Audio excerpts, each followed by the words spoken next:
Weathering the pandemic storm and planning for your financial future. How should people deal with the anxiety triggered by uncertainty over their financial future? With assistance like the EPF's i-Sinar Facility, how can people take control of their finances during the COVID-19 pandemic? This week, Money Matters takes a closer look at how to take control of finances during the pandemic.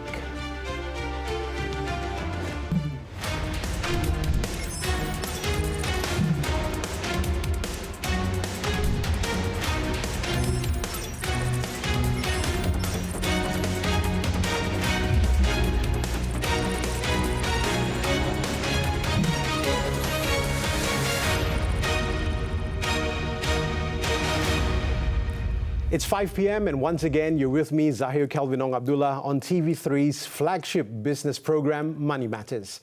Joining me in the studio this week is economist and Chief Executive Officer of Inter-Pacific Asset Management, Sdn Bhd, Datuk Dr. Nazri Khan Adam Khan. It's good to have you on the program, Datuk. Thank you, Kelvin. Thank you so much. Can we start off by asking you regarding the i-Sinar facility? Basically, it's meant to be a temporary fix, if Correct. you will, during difficult times for people to spend, to stimulate the economy, and in turn to revive the economy, so to speak.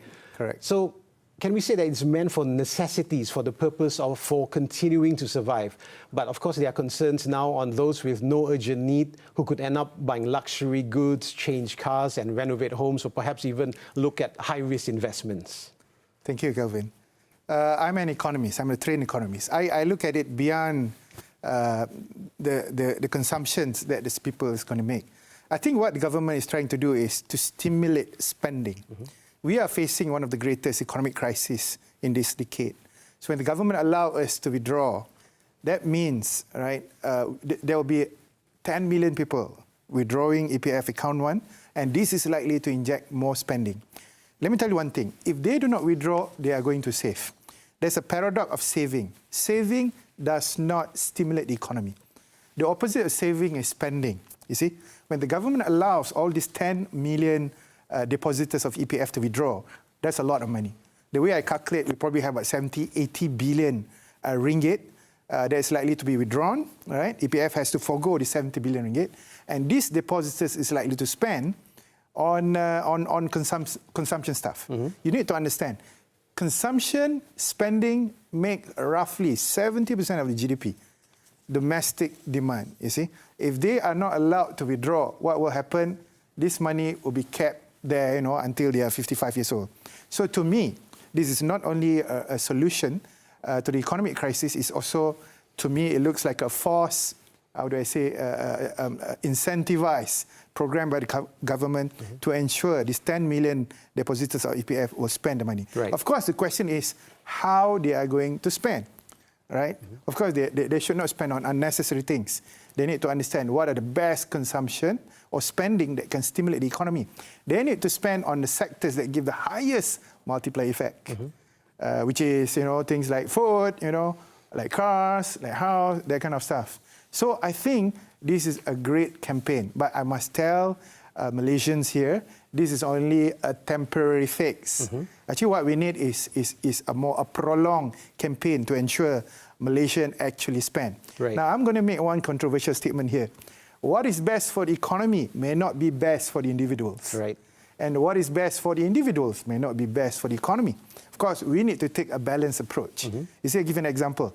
When inflation is high, it can be bad for the economy, but it can be good for us. Right? When inflation is high, normally our wage, our salary will be higher.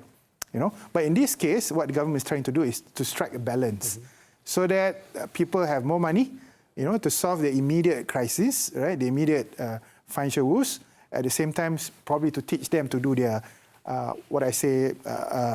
some planning. Yes, because this is basically to assist on basically covering commitments outside of the targeted repayment assistance, because basically looking at what the government has basically been doing to help the rakyat, this is something additional basically meant for the rakyat.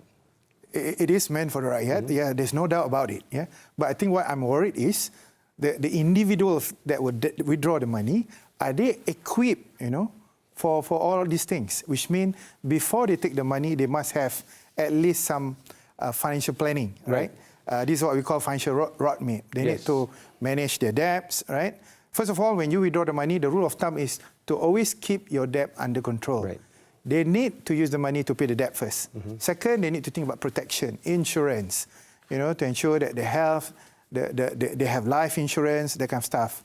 Number three, then they can think about getting all their necessities. The necessities, yeah. Okay, but what can you say regarding the methods that can be used to remind contributors to spend prudently when they make use of their i-Sinar facility, like comprehensive campaigns or promotions? I would say the whole corporate business need to be alert on this. They need to educate their staff, their employees, or even the company that we buy the goods from. Probably these companies, they also need to remind the consumers, okay, these are the best product for them to use from i-Sinar. For example, education, yeah, maybe, I don't know, anything that is relevant to us.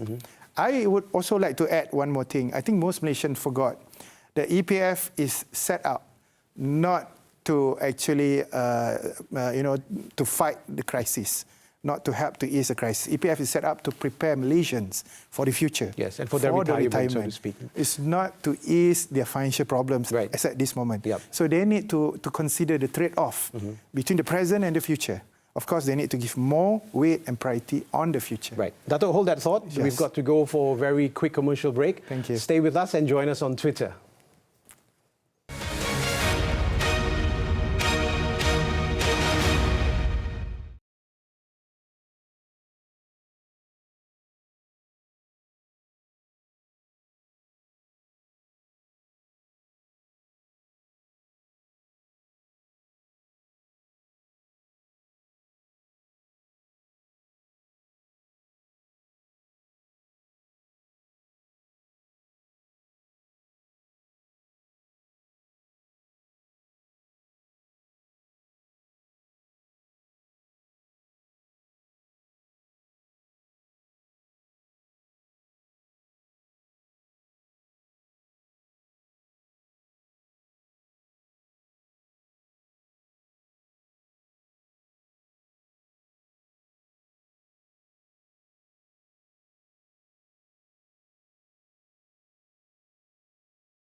Thanks for staying with us on Money Matters this Saturday evening. If you're just joining us, we're speaking to economist and Chief Executive Officer of Inter-Pacific Asset Management, Sdn Berhad, Datuk Dr. Nazri Khan. Again, just following up where we left off just now, the suitability of the EPF savings for investment and savings elsewhere, like you said just now, EPF basically is not something that is meant for you to basically take out and invest elsewhere. It's basically meant for your retirement fund. So the suitability of this? I would say that the campaign that EPF is doing is good for the people to ensure they consume, they spend the money well. Number two, they also force all these people to do at least some financial roadmap. How are they going to use the money? They have to ensure whatever money that they withdraw need to give return better than what EPF has been given. EPF must be lauded. They have given consistent return to us, plus minus 6%, sometimes 7%. So people that withdraw this money, they need to ensure that whatever money they use need to give them return more than 6% or 7%. I would say, as at this moment, right, there are lots of investment that they can make. All right, maybe they can start up a business if they know the area very well. We have lots of investment that can generate return more than 7%. Of course, the issue is this: they need to ensure whether that is a priority or not. And to me, what matters is EPF. They must be able to handle this massive withdrawal, which I think EPF has very resilient operations. Otherwise, they might be overwhelmed by these massive withdrawals. But I think, given this campaign, the impact will be on EPF investment strategy. I believe over the next few months, we'll probably see EPF changing their strategy. This is just my speculation. EPF might be forced to look at more liquid investment that gives them, shorter returns because they need to cater for this immediate withdrawals. So we know now that EPF have close to 1 trillion investment assets. Maybe some of these need to be geared towards more liquid investment with lower return. So I think there might be a trade-off, So maybe EPF will find a lot more returns that is less than the current return, but still competitive. But I was hoping that this withdrawal will not affect EPF investing strategy over the long haul. Now, of course, the main concern here is with the number of withdrawals done by account holders who basically, can I say, they have a risk for those with low financial literacy. Correct. So suddenly they've taken their money out, so they might not even know what would be the correct avenue for them to invest. That's tough. So how can they basically look at this? That's where I think investment advisors, financial planners, unit trust consultant, investment professional, they have to come forward as at this moment. They have to come forward. They need to aggressively educate the potential depositors that is going to withdraw, especially those that have low wage earners. Kelvin, I think this program is good, but it might affect the low wage earners. The low wage earners mean those that have account one probably less, than 200,000 ringgit. These are the people that have less money to be used for the future. For those that are high wage earners, no problem, right? I think it won't affect them that much. For the low wage earners, more education need to be given to them. Eventually, we have to ensure that whatever things that we do right now, number one, these people will have instant money. That is the pros of this campaign. They will have instant money. And I think this campaign, i-Sinar also, I welcome EPF. I must thank the government. This is likely to give extra consumption or stimulus, extra power for the domestic spending in the country. No doubt about that. But the cons, right? I think the limitation of this program is that, number one, I think this is likely to be at the expense, of the future saving of these depositors. We are not sure whether these people, especially the low wage earners, can they replenish this saving, and this is likely to create more burden to the companies, to the employers. Adding on to what you are saying here, because there are many financial products right now which promise various returns, prompting people to rush into making financial commitments, including unscrupulous deals, right? Where people, like you said, those on the lower wage would probably fall victim to, which has happened, because even Bursa Malaysia recently cautioned retail investors of scams. So basically, how do people basically weed themselves out to ensure that they don't fall to scammers? Thank you, Kelvin. Let me correct your phrase. not only the low-wage earners become prey for this scam. Yes, yes. The smart people. Correct, everybody, yeah? Ironically, the fund manager themselves, sometimes they also become prey to these, nice scams. I think it's a lot to do with the psychological aspects, right? Number one, we know some of these scammers, they look very nice people, right? And number two, I think they give very short-term returns. So most of Malaysians especially, we are nice people, right? We always think short terms, right? Because these scammers, right? I don't know what you call it, right? Normally they give high return the first 3 months. After that, they disappear forever. So I think it's a lot to do with psychological reasons. So it's good that government have this i-Sinar program. Hopefully we can reduce, this temptation, to go to all these scammers. And I also think, right, most of the factors why people become prey, is because they always think, right, everybody is doing it. Everybody has invested in this product. Right, Why so they're can't sort I? of jumping on the bandwagon, so to speak. Yeah, okay. And of course, in this time, a lot of people are desperate. Yes. See, my mom's doing it, my uncle is doing it. And they Why made some can't money out of it, so I might as well do it as well. Exactly, right. Yeah. That's really a problem. Okay, now those who just took up new jobs, right, it will be a challenge for them to manage money, especially if their income is low and the possibility of lingering uncertainty on employment prospects. So how to proportion their wages, like compelling themselves to perhaps save maybe 10% of their salary? Yeah, you're right. Okay, I think as a rule of thumb, we always use 70, 20, 10. 70% is meant for expense, our current expense, our living expense. That is the optimum rules. 20% is to reduce your debts. Right? You should use 20% of your income every month to pay your debts. Right? Because debts can be a silent killer. Yes. And the balance, 10% must be used for investment. But let me correct that. 10% on investment that can give a relatively higher return. Because they have so many investments outside there that is risky. So we need to understand, we need to find returns that can be slightly higher than what we can get, in this case, from EPF, right? Right. So I think that's not an issue. And I seriously believe there are a lot of good debts. A lot of good debts means you can borrow at a soft interest rate and you can invest in product that can give 3 or 4 times than the interest rate that you're earning. Right. So debts can also be good sometimes. Right. So Datuk, I think just the real have word to is interrupt you here. Okay, We've just sure. go for final commercial break, Right. but I'll come back. I'll get you to continue with Thank where you, we thank left you. off. Stay with us on Money Matters, and we'll see you right after this.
Welcome back to Money Matters. Datuk Dr. Nazri Khan Adam Khan, Economist and Chief Executive Officer of Inter-Pacific Asset Management, Sdn Berhad, is with us this evening.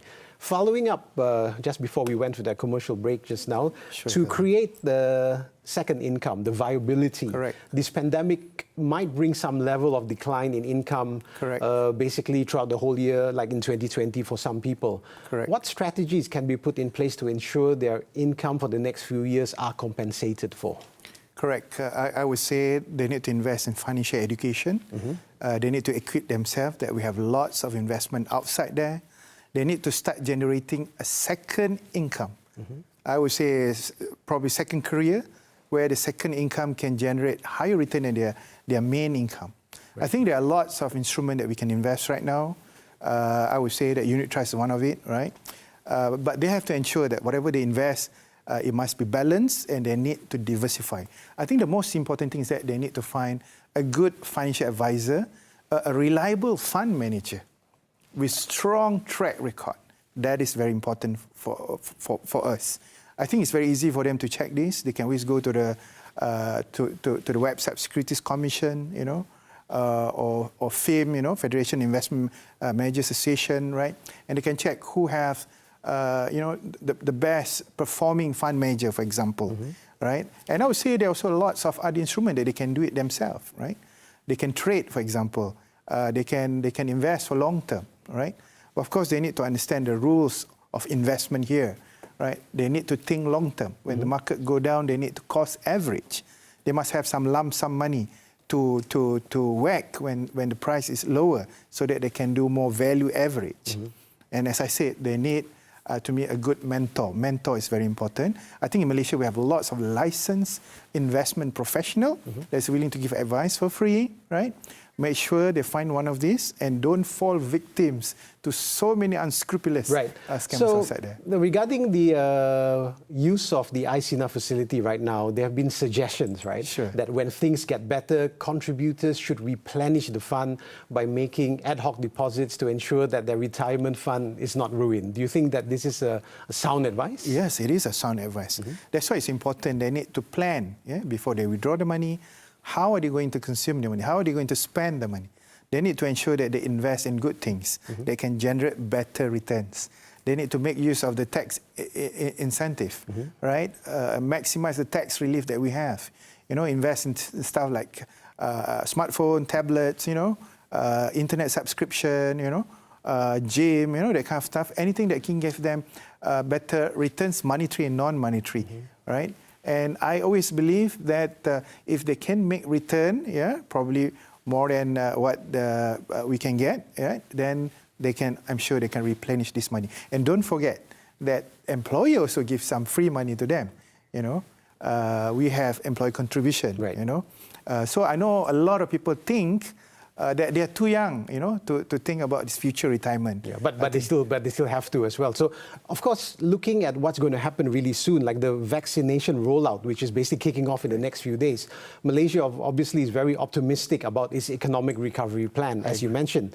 Besides the vaccine exercise and external climate, so to speak, what other factors could influence the sentiment? Would it be conducive enough to attract more foreign investors? Yes, I think what we need to show is our culture, right? We need more culture that to do more partnerships, right? Do more synergy, to have more business network. I think this is very important. And I would say the most important is that start to work longer than we are supposed to do. If every Malaysian can work extra 15 minutes a day, we will have 65 extra productive hours in a year. So that is a lot of productivity. I think for us, productivity Malaysians, let's work together as Malaysian society. We work extra 15 minutes every day. They will add up, probably a few thousand hours productive for us. That is more than enough to boost our GDP. And I also like to encourage all Malaysians, especially SMEs. We have 1 million SME in this country. If all of these SME spend only 10,000 ringgit a month, we will have 120 billion ringgit a year. And if they invest in Malaysian products, to me, that is the best, factors that can boost our economy for So this it's year. basically buy Malaysian. Buy Malaysian products. Datuk, thank you very much. Malaysian Thank you very much for Thank you, appearing on Money Kelvin. Matters. It's been Cool. a pleasure having you with us. You too. You too. We'll be back the same day, same time next week for another discussion with more money insights that matter. Until then, I'm Zahir Kelvin Ong Abdullah. Bye for now and stay safe.